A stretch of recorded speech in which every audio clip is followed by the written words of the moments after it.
Thank you for that lovely welcome, and it gives me great pleasure to welcome you all here today for this hugely important and timely event, Waking the Feminists. And hooray! I've always wanted to say that on the Abbey stage, Waking the Feminists. I'm very honoured to have been invited to chair the event along with Sarah Durkin, and I want to thank the organisers for all the hard work they have done in putting this event together so quickly, and to thank the Abbey Theatre for hosting us. And thanks, of course, to all of you for coming here.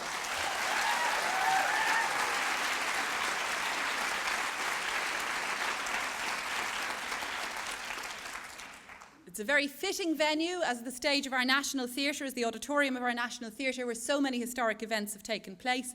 And of course, it's the launch of the Abbey programme that has served as the catalyst for this discussion and for this really, which has sparked off this discussion and this debate and this highlighting of the lack of gender balance in the arts and more generally in women's invisibility in the public sphere and in public life. And I know that today's event is going to be a very positive and a very constructive contribution to the debate and the need to ensure that we will address the issue of women's invisibility in our public life, women's exclusion from so much of our public life, from politics and from so many other areas. And we'll be talking more about that later. But first, I just want to give you the running order for today. After the opening statements from Leanne Bell and Sarah Durkin, we will hear a number of contributions from women across the spectrum of theatre in Ireland. Some of these were written for today, some are based on statements that have already appeared in social and other media. After this, we will invite people from the audience to make contributions. This isn't a Q&A, but we want to hear your thoughts and we want your input into today's important event. I'll be moderating the contributions, and just so you know, we will have a strict time limit. All contributors will be limited to 90 seconds each, so that the maximum number of people can be heard. And we have signers, wonderful signers here, who will be doing sign interpretation. So I'm going to try and speak more slowly and clearly, as I know all of you will too. After the contributions from the floor, the Abbey will then make a statement on behalf of the board and management. And I'm really glad we'll have that input. And then we will have our guest speaker, Lucy Kerbel, who will tell us about her experience in the advancement of gender equality in the theatre in Britain. After which, Sarah and I will give a short summing up. We'll be finished by 3 o'clock. And I look forward to what promises to be a hugely positive, important and lively discussion. And now I'll hand over to Sarah. Thank you.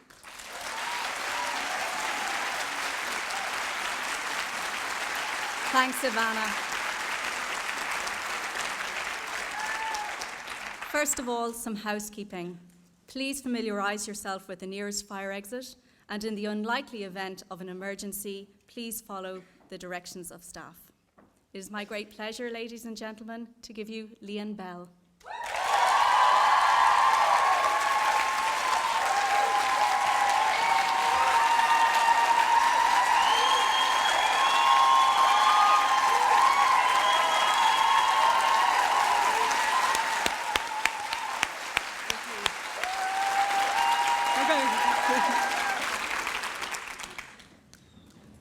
Hello. Welcome to our National Theatre. My name is Leanne Bell. 2 weeks ago, I started posting my thoughts online about gender equality because I was tired of quiet conversations in corners. I wanted the conversation to be louder and centre stage. I didn't realise I had this much anger and frustration about the situation, but apparently I do. Apparently we all do. For the past 2 weeks, I've been listening to everything you've been saying. While passing on your extraordinary posts, your comments and testimonies via social media, I've been deeply moved and deeply angry.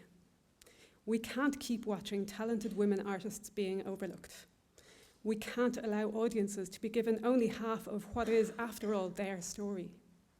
This is what has been happening. This is what we have let slide. 2 weeks ago, I sat alone at my laptop feeling angry and thought, fuck it, press send.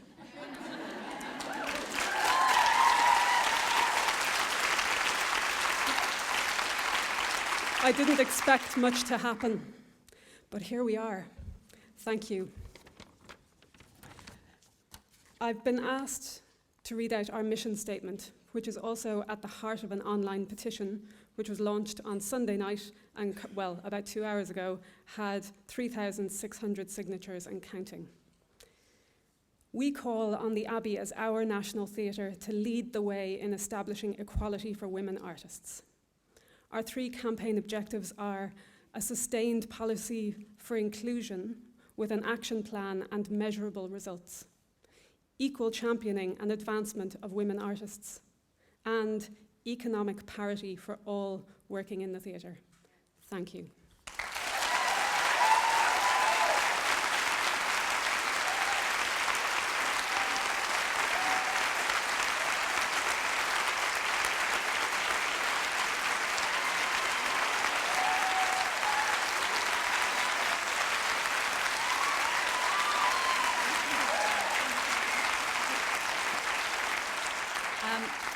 As we are very pressed for time today, we'd ask you to hold your applause for each, and you can applaud the actresses after they have all spoken. Thank you.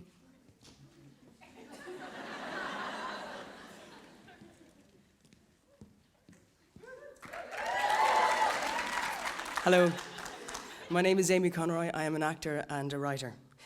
Earlier this year, I was bombarded with images, advertising campaigns, politicians, columnists, taxi drivers, bus drivers, priests, strangers, and online acquaintances, ex-online acquaintances, all telling me in no uncertain terms that I am not equal, that I am not worth what they are worth, that my humanity, my dignity, my rights are not as important as theirs. I mean, they had no problem with me personally. They seem to have a problem with me theoretically. A problem buried deep in their marrow, something they didn't know was there until they had to think about it. I mean, I'm not homophobic, but there are no buts. You either are or you are not. You believe in equality or you do not. It's very simple. During the marriage equality campaign, I attended a most moving and powerful afternoon in this very building, on this very stage, fueled solely by the desire to do something, to do anything to help, to do and to be seen to do what is right, to cherish all our children equally. This room, filled to capacity, this, our national theatre, consolidating yet again its place and its importance as the voice of the people. Our national theatre recognising its weight and placing it on the right side of history. It moved me to tears and it filled me with pride as an artist, as a human being. It was an imploring, an advocating, and a very noble call. Shouting, we will not accept anything less than equality, no ifs, no ands, no buts. It is 2015. I want to hear that same call reverberate through this building to cherish all our artists equally. No ifs, no ands, no buts. Thank you.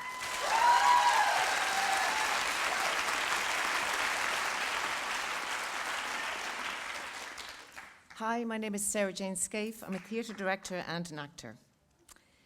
This issue at the Abbey at the moment is far bigger than a badly thought out programme for 2016.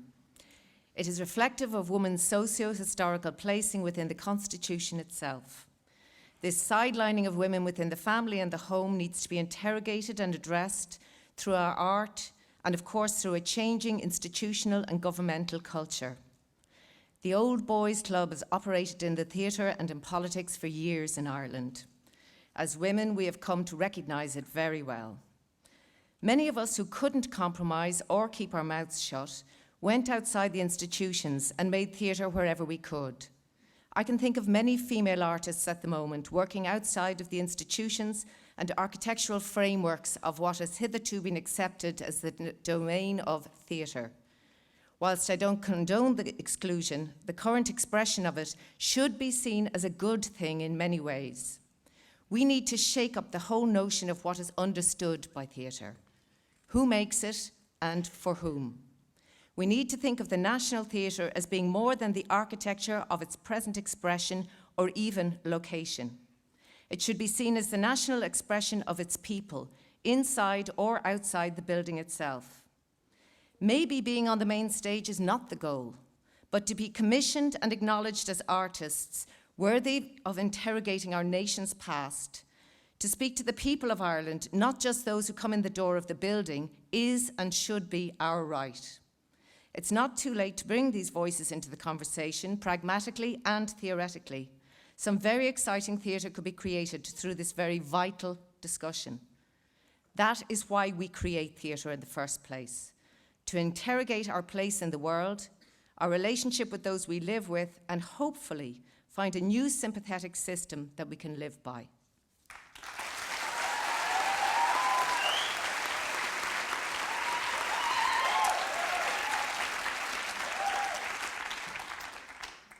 My name is Katrina McLaughlin and I'm a director. And as a director, I often say to actors, drop me a line just to say hello and remind me that you're here. Because working in different places, sometimes I forget about people, even if they're perfect for a part.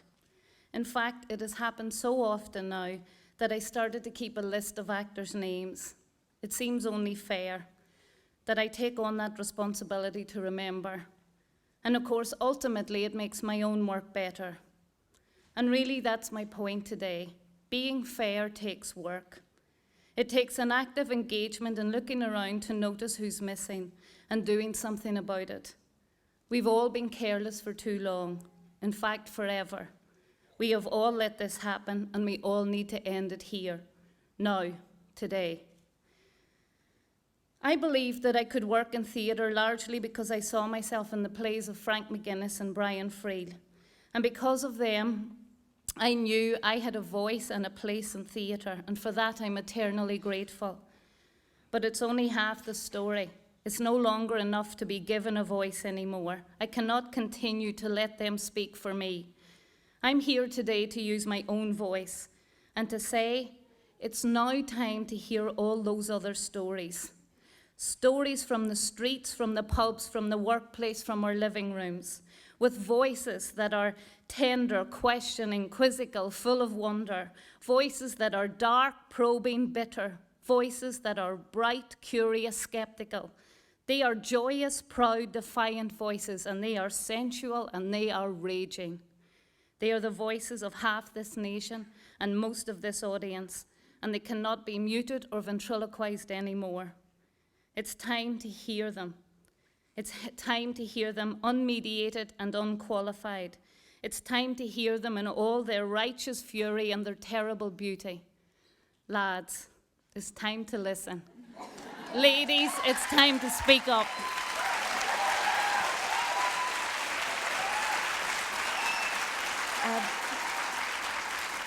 My name is Kathy Belton. I'm an actress, and I'm reading a statement on behalf of the writer Belinda McKeown, who can't be here today. She's in New York.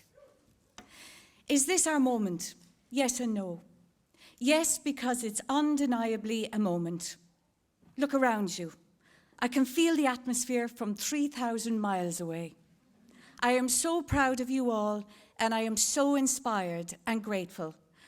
For what it's worth, I am writing my play. But no, not a moment, because this is so much more than a moment. This is a sea change. This has to be. From this point on, we think differently, we act differently. All of us, we do this together. A rising tide lifts all boats.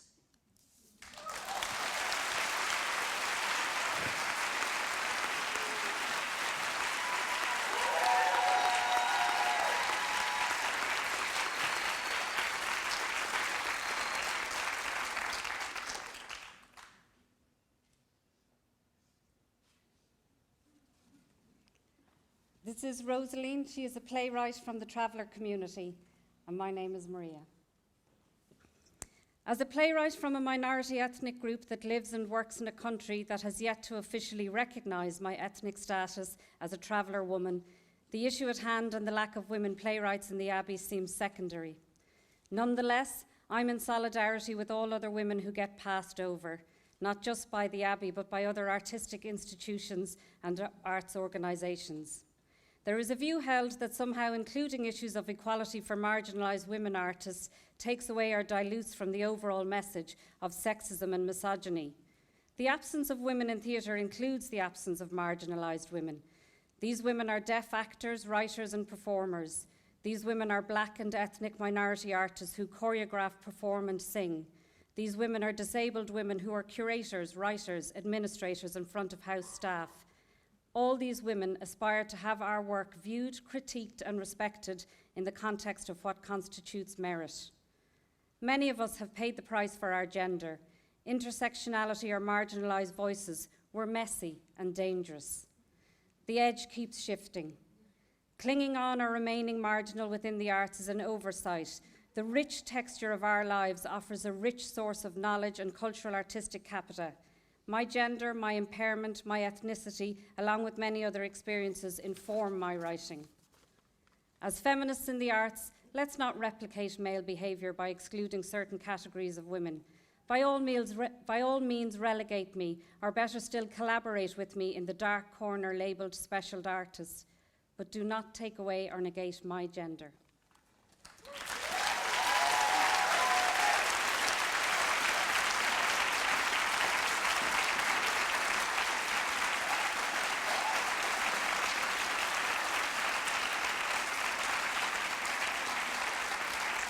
Hello, I'm Paula Geraghty, I'm an actor. A fortnight ago, at the theatre upstairs Halloween party, a young woman introduced herself to me as a graduate of the Lair, a bright and beautiful girl. In no time, another young woman joined us. She was ablaze with a passion for the theatre, eager to tell me about the parts she had played and morphing from one character to another in quicksilver time. I later met another Lair girl, an irrepressible character, both confident and self-deprecating, and another, quietly intelligent and very impressive. All ardent theatre lovers, all true believers. Those 4 young women have played on my mind in this last 10 days. What chances will they get to set the stage on fire? Will they be employed to populate a world in which the men are more complex and interesting than themselves? And will they be employed at all? Will they, like most of the young women who graduated from Trinity in my year, fall away from the profession because the paltry portion of young women's roles are not enough to sustain all this talent? I was blessed to begin my career in a series of roles written by women, which gave scope to my own contrary, turbulent and passionate nature. Characters who you wanted to kiss one minute and kill the next. I was directed in these roles by women who didn't blanch at violent emotion, who understood struggle themselves and who weren't afraid of a bit of female mess. I want all this for these 4 and for any young woman who takes the theatre into her soul. I want more women's scripts staged, more women putting them on the stage, and more women on the stage. Many more. Nunc tempus est. The time is now.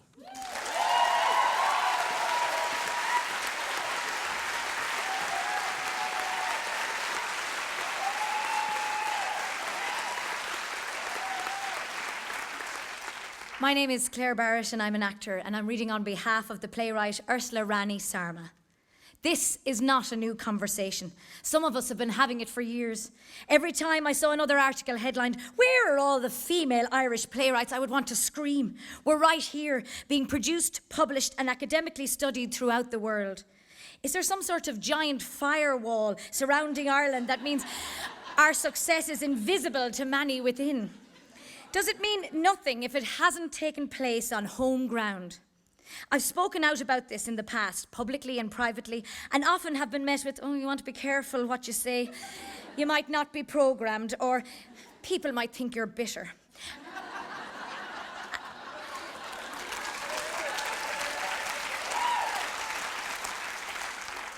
And I guess I was bitter that this was the attitude to my questioning of the gender imbalance within the programming of new Irish plays. So many of the voices speaking out over the past week have echoed these sentiments. So many have felt too afraid to speak out, afraid that people would think they were embittered as their own work had been rejected in the past. How incredible for these voices to now be in chorus. I have felt so moved by this solidarity and the fierce conviction of the women who have made today happen.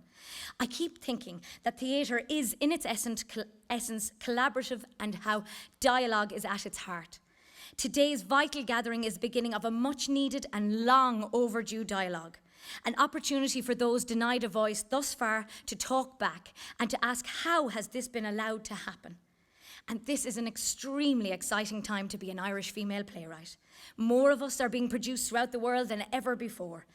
As I write this from Washington, D.C., where the Women's Voices Festival has recently showcased the work of 3 Irish female playwrights, my prevailing feeling is excitement and anticipation, because we are no longer waiting for change to happen. We are demanding it.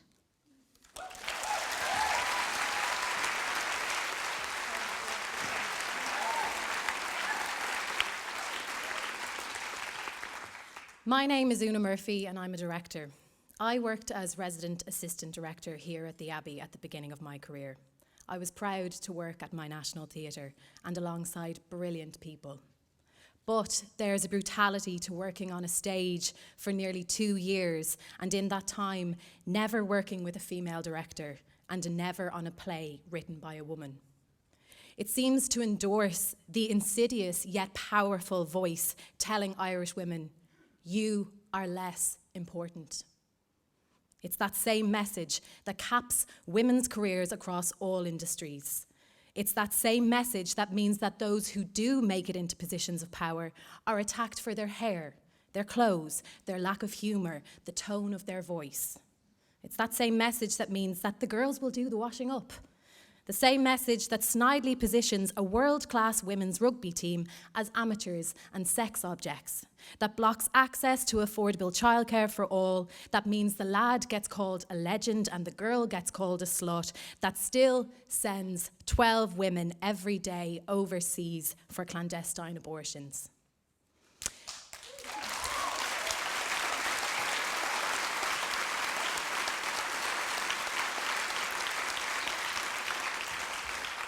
As a queer woman standing on this stage, my eyes have been opened so that I check my own privilege and I look around to see who is there on the margins, entirely voiceless, without any way in.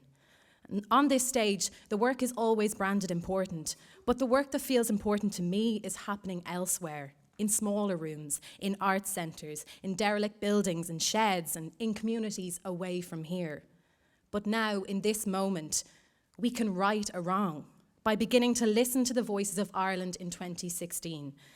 Ethnically diverse voices, queer voices, voices of different classes, ages and bodies, so that we can talk back to that insidious voice and say, we are important. What we have to say is important. It is undeniable, it is relevant, it is revolutionary.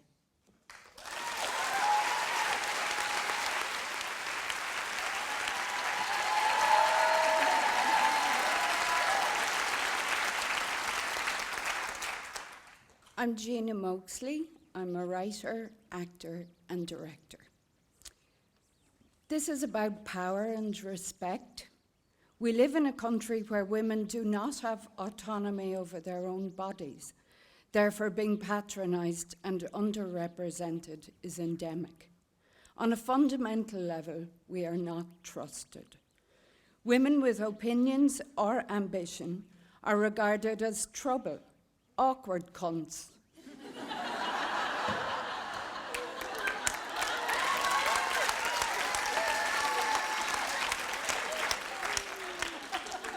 Crazy bitches. And are sidelined or blacklisted. Far too many talented women, particularly writers, directors, and actors, have left Ireland or retrained out of utter frustration and the lack of opportunity and support here. The theatre we produce is the poorer for it. The structures that need to be interrogated in the current debate are the Abbey Theatre, the Arts Council, and the Department of Arts, Heritage and the Gaeltacht.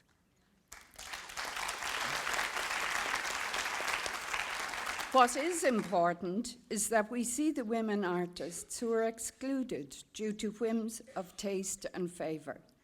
While I'm not in favour of quotas, we're in the insidious position of fighting for visibility, fighting for a fair and equal go of it, fighting for a livelihood, a fair share. Today's extraordinary turnout will make it very difficult to unsee us. We've picked the lock of the closed door. We're not asking, we're coming in. We're here.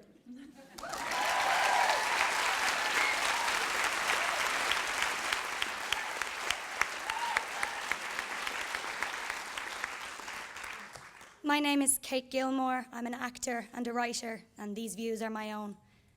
I believe the role of a national theatre is to reflect society back at us. Well, women make up half of society, therefore I don't believe our national theatre has done its job. I believe we, the arts community, have always expected change, particularly looking to the launch of the Centenary programme as a springboard for this much sought after change. I believe we were wrong.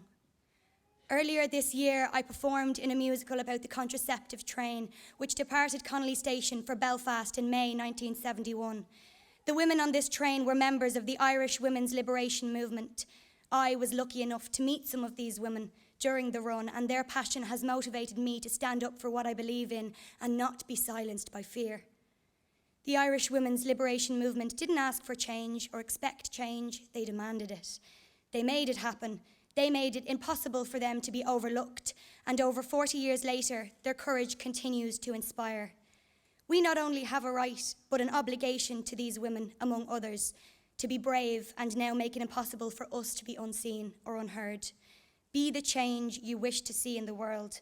Thank you to those who have ignited the flame. May it rage like an inferno.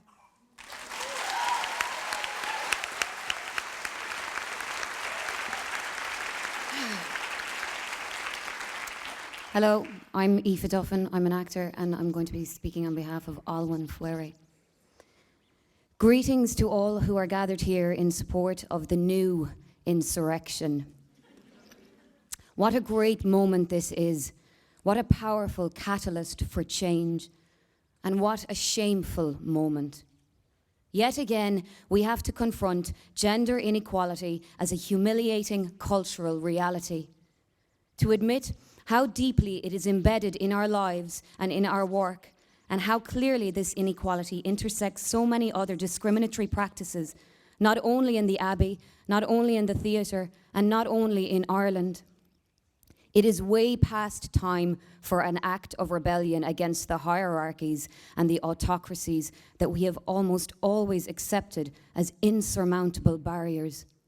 It is way past time for many great artists who also happen to be women, to reclaim their rightful place in the artistic canon of this country. It is entirely appropriate that the Abbey stands at the initial site of our descent today. The Abbey Theatre is our theatre. It belongs to all of us and to no one. The principles of any national theatre have to be founded on equality and inclusiveness, particularly one as symbolically important as the Abbey, and especially in a programme which sets out to interrogate the insurrection of 100 years ago. And here we are at a great moment. Today, here and now, wherever we are, is the opportunity to examine our practice, to reclaim our theatre, beginning with our national theatre, by transforming it into a site that can lead by example, by listening, by inclusiveness, by non-autocratic artistic leadership, and real interrogation. It will take a while. Time is running out, and we mustn't stop for a second. Huge thanks to Leanne Bell, who started the fire. Long may it burn.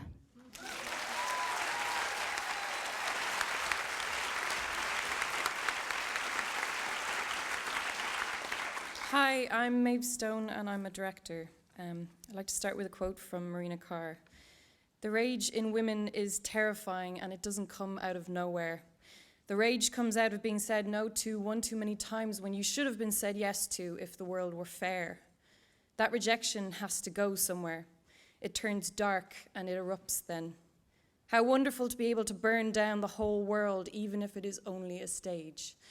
I've been working in theatre for 6 years and I know exactly what she's talking about. I've seen countless talented artists lose heart, grow angry, turn away, begin again somewhere new, or even worse, silence their voices as artists.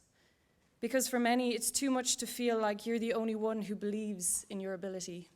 It's the difference between systemic failure and personal failure. These women have not failed themselves. The society has failed them. We have failed them. And I'm looking around today and seeing women whose work I respect so much, and I know that they too have been kept at arm's length, kept off this stage, kept out of programming positions, and kept quiet. I believe that conscious and unconscious prejudice has inhibited the growth of myriad female voices in all aspects of our society. I believe this is an old narrative that has been learned and reinforced by the certainty of male authority and by the female internalization of those limitations. To quote Margaret Atwood, we still think of a powerful man as a born leader and of a powerful woman as an anomaly. We have all learned the wrong way. I want this to change, and I want it to be the first promise of the centenary year. Thank you.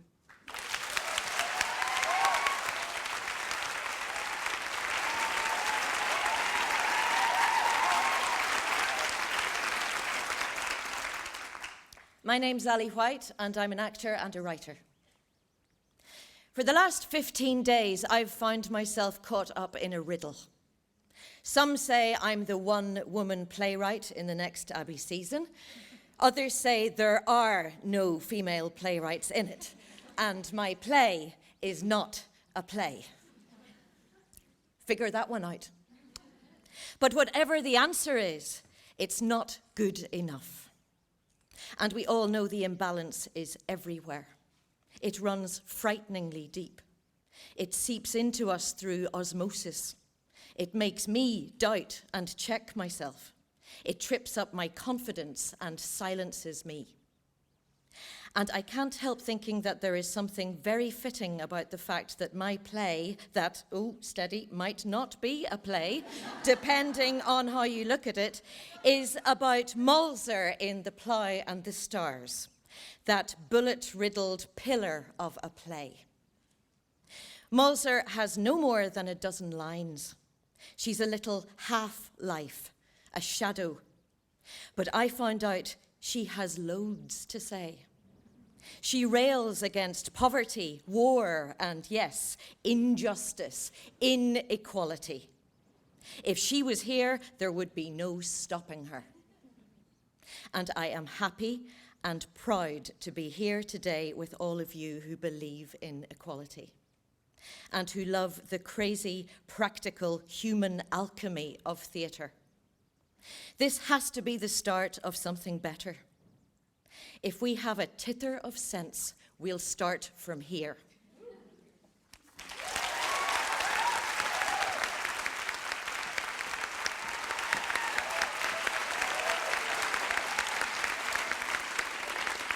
My name is Jen Coppinger. I'm a producer. For many years now, I've told myself to cop on. I've learned that it's best to keep my disquiet to myself, to do things on my own, to work on shows that are produced in many venues across Ireland and further afield, but to never expect to produce a show in my national theatre. Cop on.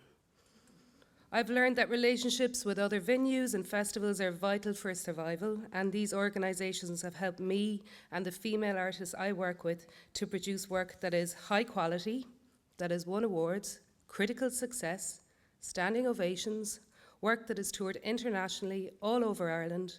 And yet when I tried to get this work produced by my national theatre, I realised that's not going to happen. Cop on.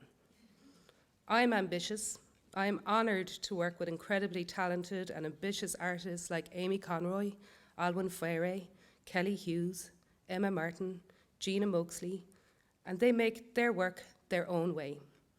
They do not bend their vision. They make work that they and I believe is important politically, emotionally, and socially.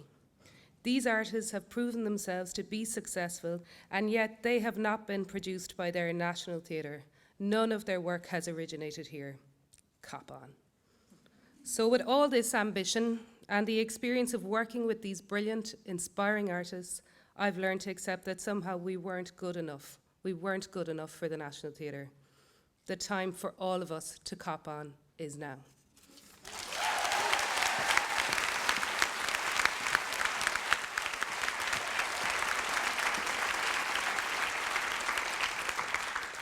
Hello, I'm Andrea Irvine, and I'm here to read on behalf of Emma Jordan, Artistic Director of Prime Cut Theatre in Belfast. I have been avidly following the amazing galvanisation of energy that is Waking the Feminists. And I am so sorry not to be able to be with you today, but proud that that's because I'm directing a one-woman play by Stacey Gregg. I've been watching from afar because that's how it feels from the northern perspective of theatre. Always on the edge, peering through the window, never mind smashing the glass ceiling. My experience of growing up in the north and my work in Bosnia eradicated any sense of romantic attachment to the idea of nationhood. I find the concept of nationalism, and therefore a national theatre, difficult. I cannot relate to it either in regard to the Abbey or the Lyric. But I do know that to direct in either building would feel like a seismic shift in my career trajectory, which has been varied and circuitous, and like many before me, only possible through the support and mentoring of brilliant women who believed in me when I didn't believe in myself. This dialogue is challenging on so many fronts and goes far beyond the Abbey 2016 programme. If the experience and underrepresentation of women playwrights is a disgrace, where would we even begin to address the daily humiliating scenarios and grinding sacrifices made by our women actors? The prejudice is deep and internalised. This past week, I have looked at myself and my company, Prime Cut, and when I look back at the 23-year catalogue of our work, I find us wanting. It is not just the major institutions that are holding their heads in shame. I can say that we are deeply committed to empowering the next generation of women theatre artists. We are putting our money where our mouth is. Our company is female-led, empowered, and empowering. Maybe we have had one eye open and one eye shut. Maybe we are all wide awake now.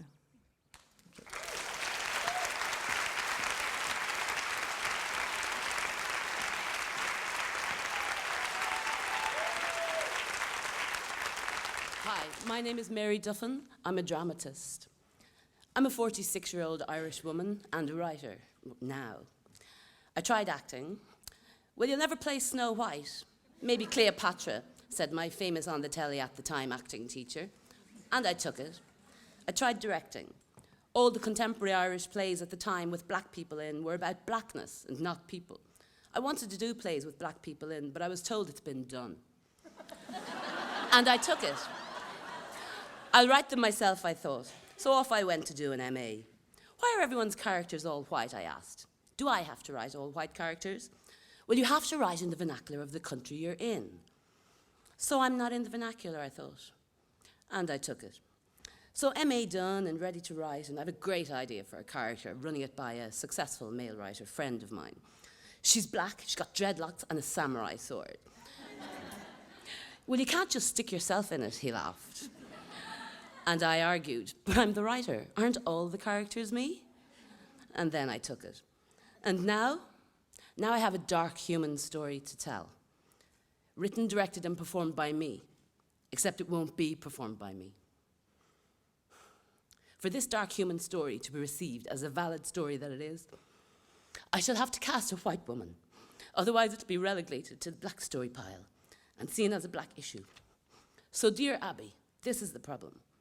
To paraphrase the wonderful Chimamanda Ngozi Adichie's TED Talk, The Danger of a Single Story, you, dear Abbey, are propagating a single story of Ireland, a single story of Irishness, a single story in which I simply don't exist. But guess what? I do exist. And right now, Well, I'm mad as hell and I'm not gonna take it anymore.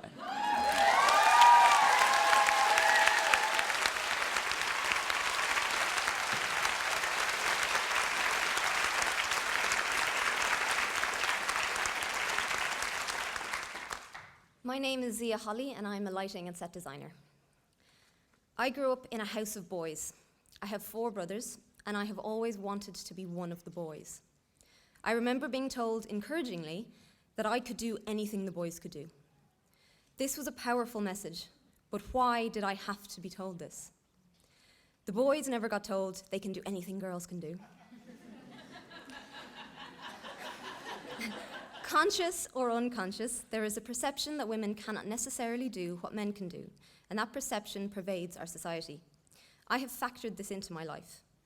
From a very young age, I have inherently known that I would have to prove myself equal. When I started in college, I remember working on a show for the first time, and when it came to do the get out, some of the guys started to de-rig the lights. I remember thinking I'd like to do that, so I asked if I could help. I was told it would be really great if you could tidy the dressing rooms. The next time there was a get out, I didn't ask if I could help. I just grabbed a free ladder and started taking down the lights. I remember somebody saying, "Oh cool, Zia's technical." Instantly, their perception of me changed. My foot was in the door, and that's all it took. Suddenly, my work and my ability could speak for itself. The hardest thing is to get your foot in the door, and it seems that is harder again for women. And the Abbey feels like a fortress. Women's work speaks for itself. We just have to let it have a voice. This industry is brimming with talent. Writers, directors, producers, designers, composers, actors, stage managers, production managers, men and women alike. This movement is powerful. There is a force behind it. It has changed my perception. I've realized I don't feel like I need to be one of the boys anymore. I'm proud to be one of the girls.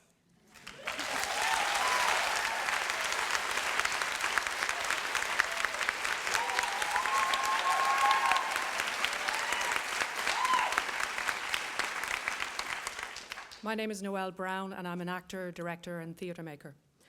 I've spent 30 years working in Irish theatre as an actor, director, and now a theatre maker. I've experienced sexism in all shapes and forms. If you were assertive as a female actor, you were called a diva, aggressive, bitch, difficult to work with, high maintenance, ball breaker. I've never heard men spoken about in that way for voicing their opinions. If you question the imbalance in theatre in terms of gender, you can be called a man-hater. So you stop speaking out because you're frightened of not getting work from the men who mostly have the power to give you work. I thought when I became a theatre maker it would be different. While I've had incredible support over the last 2.5 years from men and women in theatre who aren't afraid to support middle-aged female voices, it's still a struggle to be heard. Sexism is not confined to theatre. A friend of mine is a novelist, and she says she faces the same random sexism in the literary world. A friend of mine who works in the corporate world says she faces similar acceptable sexism every day. The struggle goes beyond the Abbey, beyond the arts in Ireland, and is deeply rooted in Irish society, and therefore there's a lot of work to be done. It's not a malicious imbalance. I don't think the men in theatre who make the decisions sit in rooms plotting ways to increase inequality towards us. In fairness, I think they would have more sense than to deliberately take on any of the women who raised their voices over the past couple of weeks. Instead, this acceptable prejudice is so ingrained in society that it is the norm. Women have a huge role to play in changing things. It's not all down to the men. We need to support each other and acknowledge sexist situations together when they occur. Things can't go back to the way they were now because awareness has been raised and our voices can't be ignored. The fire has been lit, and any fear I had about speaking out is well and truly gone. I don't want special treatment as a female actor or as a theatre maker. I want equality.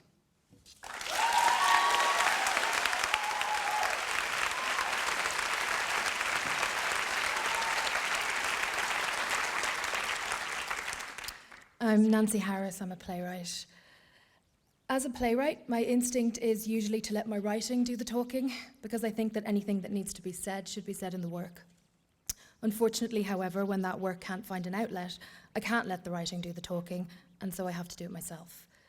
Playwrights, all playwrights, are in an unusual position. Unlike other writers, our work cannot exist solely on the page. Plays live and breathe in performance, so plays which are not produced essentially do not exist. It is therefore simply not enough to commission a playwright. The real test is to produce that playwright's work. I've worked at the Abbey before, and I believe there's no lack of goodwill here towards commissioning female writers. Yet what we're not seeing is the work of those writers make its way onto this stage. Is it that the plays we're writing are not seen as big enough, relevant enough, or national enough? It has traditionally been asserted that men write plays that are big, historical, social, political, while women write plays which are small, domestic, relationship-driven, personal. Aside from the fact these are gross generalizations in every way, the truth is we don't really know what women are writing about because we're not hearing from them enough. Yet women are being commissioned by this theatre. The implication, therefore, is that whatever it is we are writing, it does not accord to the concept of national theatre. It seems obvious then that we need to change our concept of national theatre to include women and what women want to write about, rather than asking female playwrights to conform to tired templates of what a national play should be. We need our national theatre to risk making a commitment to that which it has commissioned. That way our work could speak for us, and we wouldn't need to stand here speaking for it.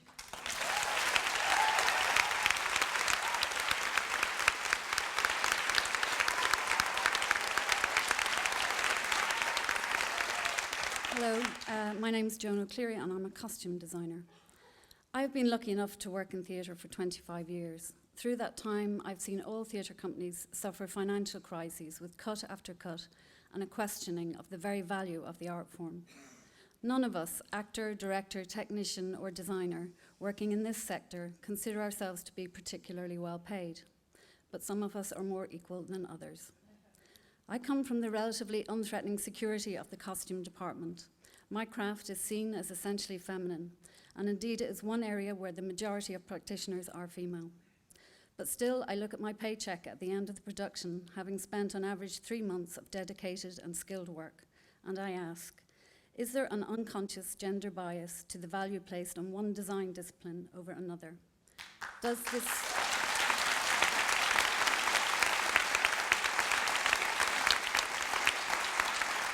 stem from a perception of traditional roles? I ask for an examination of the status quo in relation to rates of pay. I ask for the norm to be called into question in the light of fresh thinking on old conventions. It is 2015. Let us look again. Let us unlearn what we think we know.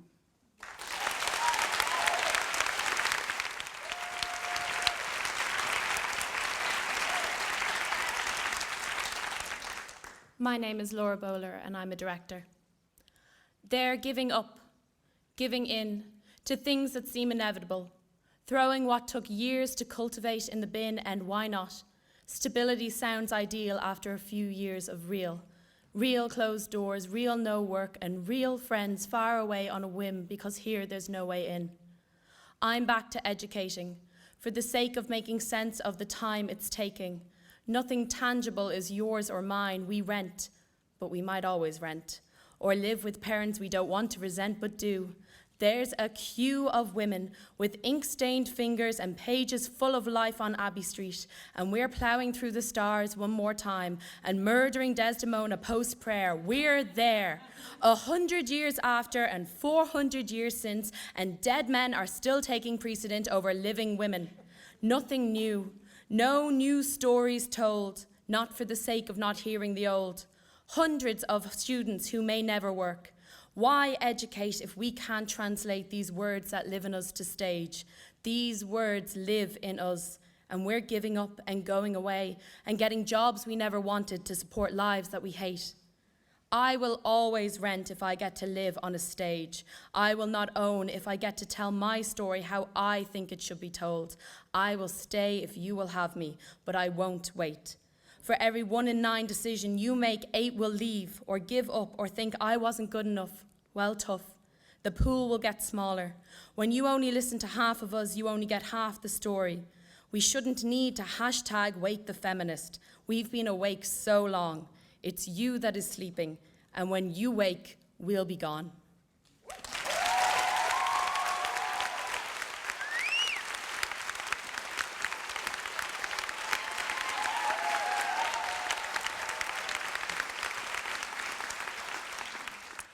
My name is Eleanor Methven. I'm an actress and I am also a chronic insomniac. I have been awake since about 1976. I was co-founder and joint artistic director of Charabang Theatre Company, Ireland's first women's theatre company. Yeah, I know, we've been inundated ever since. And no theatre company has ever been called a man's theatre company. Semantics is majorly important in feminism.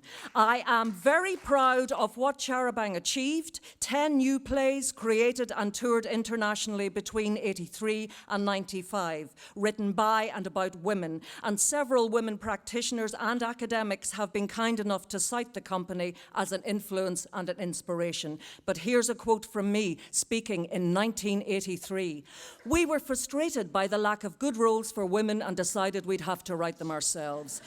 We were tired of playing somebody's wife, somebody's girlfriend, somebody's sister. We wanted to be the somebody." And last week in 2015, I read Joe Cummins of Moonfish Theatre Company. "Frustrated by the lack of good roles out there for women, we knew we'd have to set up our own company and write the material ourselves.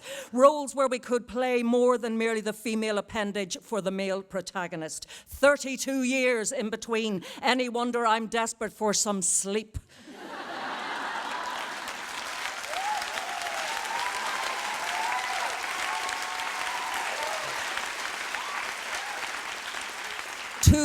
To the younger women who have told me this week they always felt unsure about saying they were feminists because they didn't know the theory. You are the living, breathing essence and epitome of it, the all-singing, all-dancing, hard-working fact of it. Make 2016, not just in our sector, but in all others, the estrogen rising.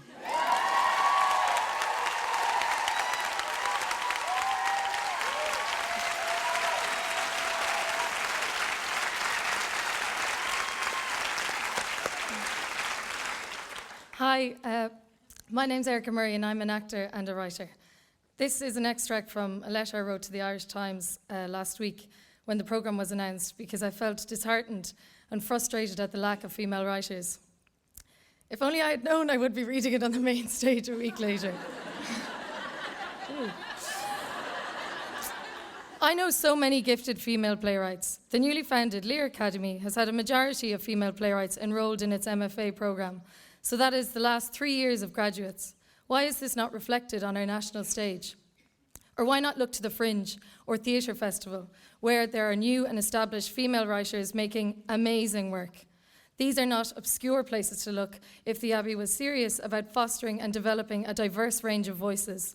And if these female writers aren't given the opportunity to make the leap, how will things ever change?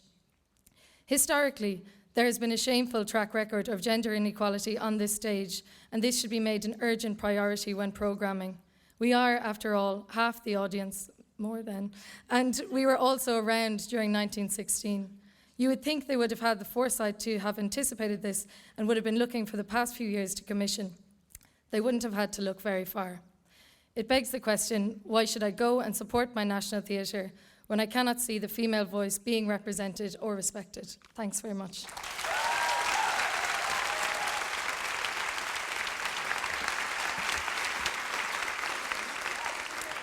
Hi, I'm Mags McAuliffe. I'm an actor and I'm reading for the writer Lisa Tierney Keogh. I wrote my first play 14 years ago. I've watched conversations about the lack of women playwrights surface again and again, and every time I think to myself, no, there isn't. Over the years, I learned to suppress the pain of being overlooked and ignored, the pain of being constantly pushed back. I watched my male contemporaries being produced and celebrated as I kept plugging away, trying to hush that quiet voice inside me that kept saying, "This is wrong." I was a member of the Abbey Theatre's inaugural New Playwrights programme. I was under commission here from 2010 to 2012. I'm one of those women playwrights for whom it just didn't work out. Except that's not the truth, is it? The truth is, the odds were stacked against me because I was born a girl. I had a less than 15% chance of actually getting my play on stage in my own country's national theatre. The hurricane inside all of us will change this. There's no going back now. There can be no more quiet. There can be no more hush. There can be no more shoving us into a corner labelled reading series or short plays, the programming equivalent of a snug.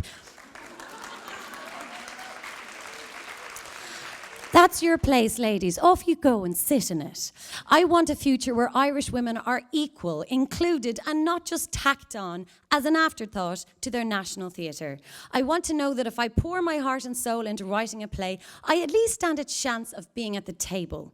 I implore all of us to remember and honour the bravery and courage of the women who fought for our independence. They fought for us, so that we would be free, so that we would be equal. Let no one tell me I'm not ready. I decide when I'm ready. You decide when you're ready. And let me tell you, we're all ready. Thank you.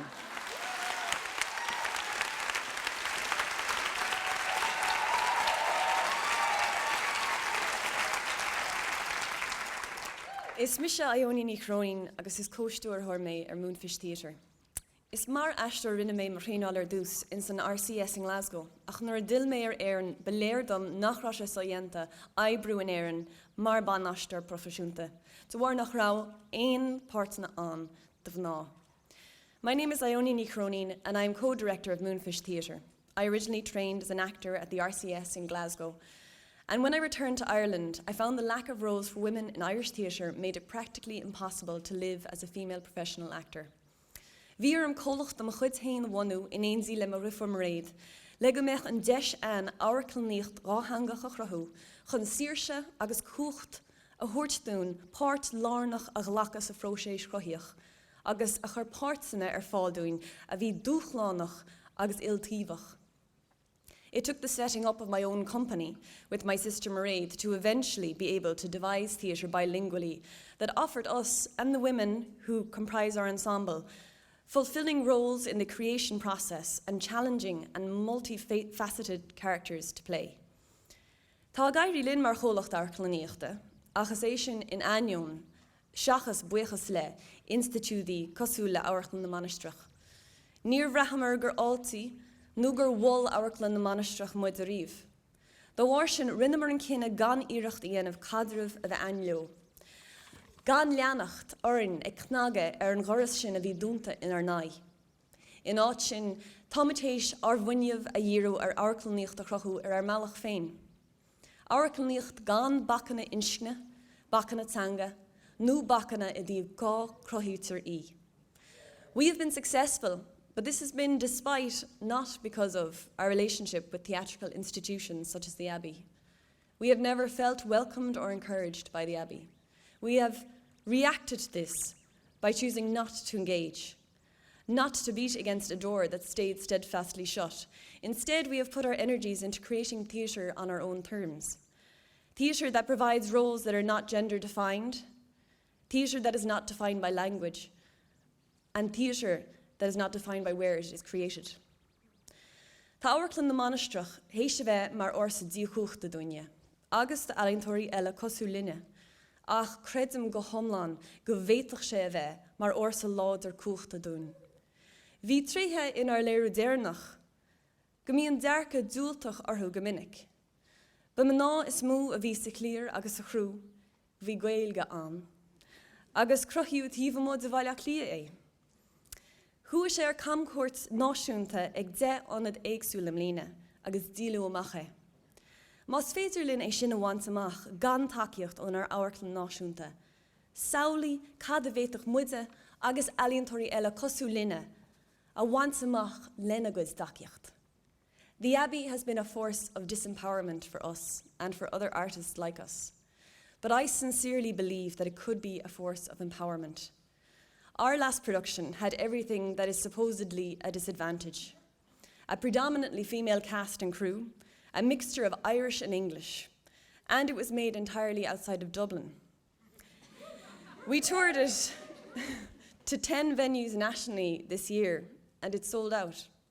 If this is what we can achieve without the support of our national theatre, imagine what we and all the other artists like us could achieve with it.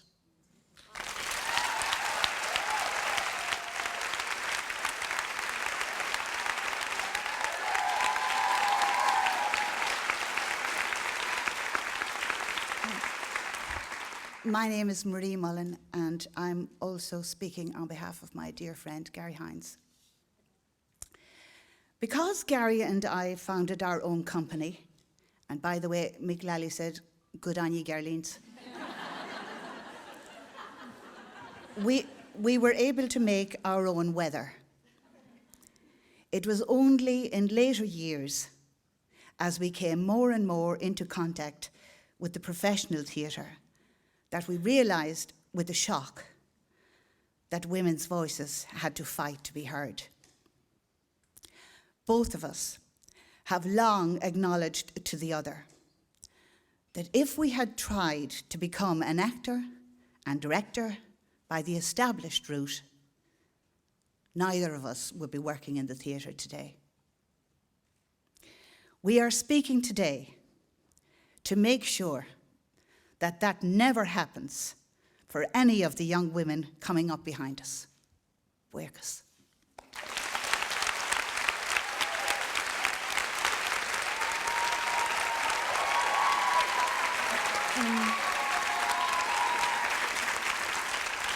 My name is Rosh Agon. So what happens next?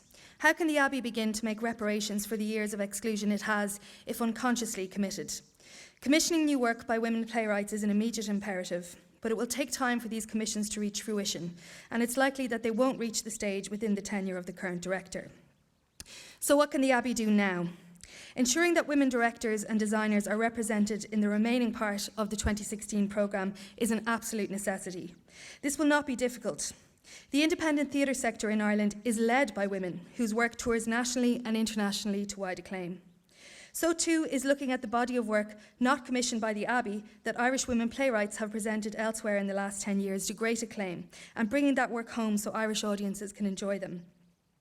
A lot of these writers and directors have been ignored by the Abbey for so long and have made their own successes elsewhere with busy schedules, so it might take some time and some work to persuade them to take a job at the Abbey, but that work should start immediately. In thinking back on what the Abbey could or should have done differently, the canon is an area that needs to be addressed. To my shame, as a woman, a feminist, and somebody who studied Irish theatre history, my knowledge of the work of Irish women playwrights between the work of Lady Gregory and the 1990s is paltry. I don't think I'm alone.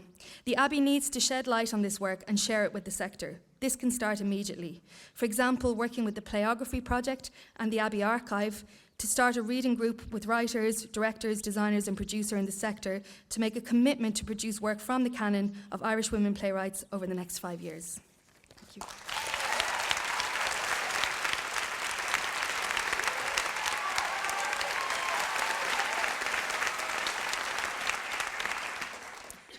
My name is Tanya Dean. I am a dramaturg, and I also currently lecture in drama at NUI Galway. Recently, I instigated the #FairPlayForWomen pledge on Facebook and Twitter, which is a promise to book 1 ticket a month for a year to see a play by a female playwright or artist. But what I want to consider today is, what is behind the systemic inequity that restricts female representation and participation in Irish theatre? And it is systemic, it is cultural. Today I'm drawing on the work of an amazing organisation, Women for Election, which has classified the reasons for women's underrepresentation in Irish politics as the 5 C's. I think these 5 C's can very easily be applied to theatre. Confidence, cash, candidate selection. The decision-making behind programming choices by theatres, companies, and funding bodies is often opaque and difficult to navigate for those outside the institutions. Culture. The current cultural norm is for the arts in Ireland to be dominated by men at the higher funded levels. And childcare. If women aren't empowered beyond these conditions to write plays, then the plays simply won't be available for the theatres to programme. I think these 5 C's are all the more insidious because they are often, if not invisible, then certainly unconsciously internalised by all of us, as theatre professionals, as men and women, and as citizens. We can arm ourselves by becoming aware. This movement, This movement has become known as Waking the Feminists, and I don't think that means we were asleep. I think it's that we need to become conscious of these factors and stay conscious in order to fight them, both within our industry and within ourselves. Thank you.